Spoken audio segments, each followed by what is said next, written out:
Сәлеметсіздер ме, 3 сынып оқушылары? Бүгінгі сабағымыздың тақырыбы іздеу жүйелері.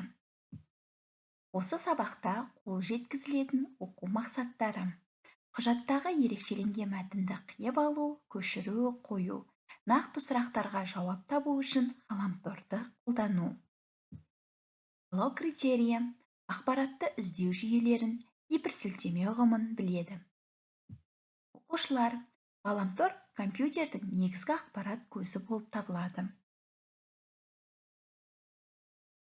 World Wide Web ғаламтордың негізгі қызметтерінің бірі.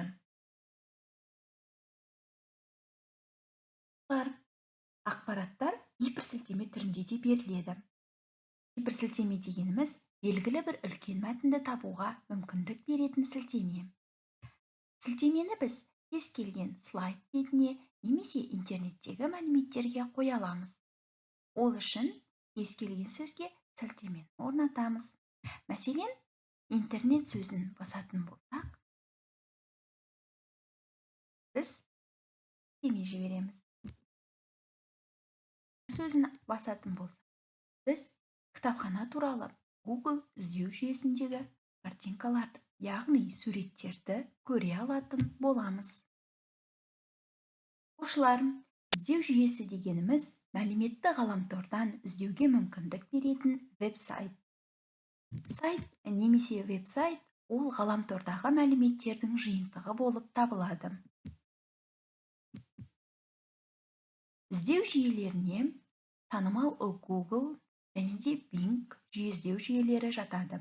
Google нарықтағы сұранысқа ие іздеу жүйесі болып табылады. Bing екінші орынға ие, әлемдегі ең көп сұранысқа ие іздеу жүйелері.